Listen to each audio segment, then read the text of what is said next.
All right, welcome back to the channel. It's your boy Fanon, and in this video, we're going to talk about Errol Spence Jr. going off on certain fans that are doing a lot of talking about things that are not related to boxing, and I have a suspicion it is pointed at these Bud fans.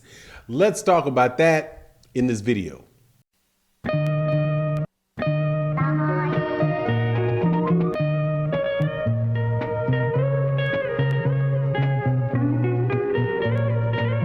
All right, welcome back to the channel. It's your boy Fanon. In this video, we're going to talk about the welterweight division and some comments that Errol Spence Jr. made directed at boxing fans who, and we all know who they're talking about. They're talking about a certain type of Bud fan that really does go overboard and makes things not about boxing when pretty much we should all stick to talking about boxing. And he has some life revelations or some points of views that he brings up that I thought are interesting. But before we do that, once again, welcome back to the channel. Thank you guys so much for subscribing to the channel and supporting the channel. If you are not subscribed to the channel, I would invite you to subscribe to the channel and also hit the bell icon so you can be notified of when we release more videos. And make sure when you do that, that you hit all notifications so that you can get all of the notifications and not just occasional notifications when we release videos. All right, so here we go. Errol Spence Jr. goes to Twitter and he basically asked the question whether about talking about boxing fans and guys that are sitting around gossiping about him and talking about a lot of stuff that doesn't have anything to do with boxing, and wondering if this is a new thing or whether or not this is something that people have been doing a long time, because that is pretty much not the way that he's raised. So it seems like, you know, some of the talk that goes around in the boxing world might be getting under his skin. And that is very, very reasonable, because you hear a lot of that around this fight with Terence Crawford and Errol Spence Jr., specifically people that go out of their way to attack Errol Spence Jr. about things not related to the sport of boxing, and also just things off in the man's personal life that really don't have anything to do with boxing and really shouldn't be discussed, you know, unless it's something that is in the news and you're just talking about it, you know, because it's news that come up, right? So Jermall Charlo, for example, when Jermall Charlo gets arrested for whatever he got arrested for last time, and people talk about that and say, man, wow, this has happened, this is breaking news related to that. I would not put that in the category of gossiping about the man, because it is something that is just out there in the public and something that everybody knows. But a lot of times boxing fans and people that have boxing forums really go over the top when they talk about things like, for example, you know, a lot of the things you'll hear about Errol Spence Jr. is related to whether or not he consumes too much alcohol, whether or not, you know, he's really focused on boxing, you know, bringing up just personal things like that. You know, things that really do not have anything to do with what he's doing in the ring. And it's a sad thing that people go about doing that much, but it's pretty, in my take on it, is that's pretty much just, you know, it's par for the course. And if you're in somebody in Errol Spence Jr. situation, you're just going to have to deal with people, because everything that you do for the most part, you know, is newsworthy, or for certain people worth talking about with them. But when, you know, the thing that gets me about boxing and boxing conversations, I say it on my live stream a lot of times, is that people, you know, who, you know, take boxing conversations, you know, just somewhere completely different, right? Where it had become something where, you know, if you have a different opinion than them, you know, that they really, really take it personal and they attack you personally. You know, they talk bad about you personally. They try to do, you know, go out of their way to try to make your life miserable. You know what I mean?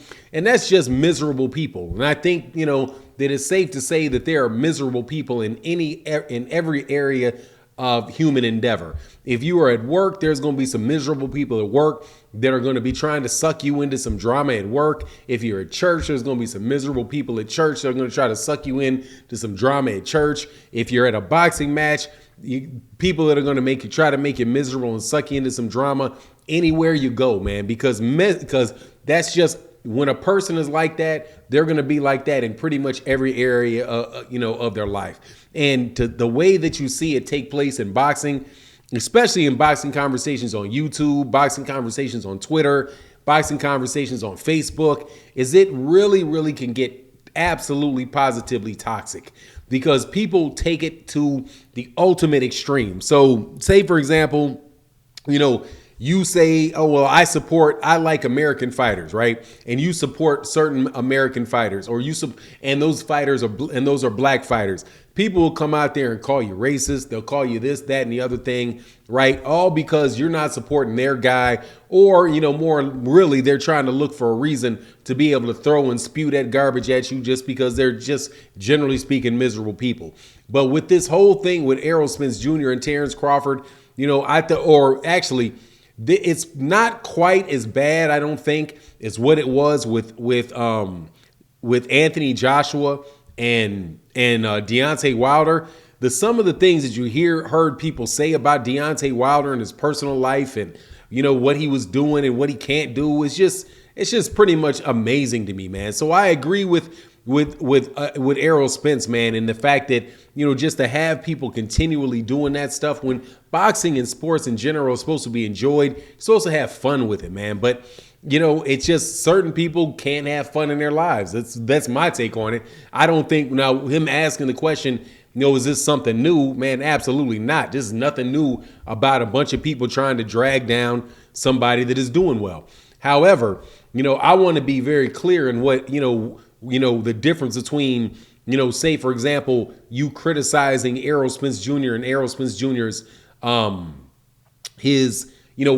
he fights like, right? And say, I don't think that he's, a well-rounded fighter. I don't think that he can do this, X, Y, Z. I think Terence Crawford is better at, ABC than he is. That isn't something where you're really trying to tear down the guy. But when you start talking about how the man is a drunk, how the man doesn't take care of his kids, or he's out partying, doing drugs and stuff like that, and you don't know that is where I think it just kind of crosses the line, man. And I'm pretty sure that's what Errol Spence Jr. is talking about, saying, look, man, these guys, when you're talking about other people, you're not talking about what moves they're making, what good things are going on in their lives. It's always just stuff to kind of drag the guy down.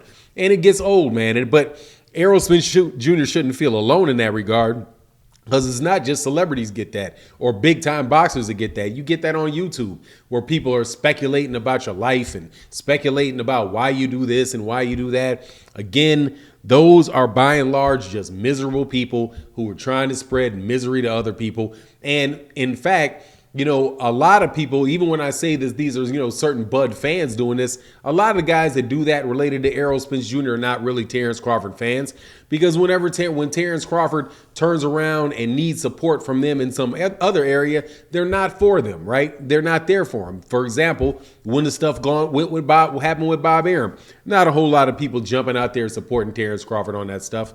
But anyway, man, I would just wish that, Errol just probably needs to do less listening to public's media, to social media, because social media, just by and large, is just a pit. It's just a cesspool full of people that want to make you miserable. But anyway, that's my take on what he said. That's my take on what he said. You let me know what you think in the comment section. And with that, I'm out. Peace.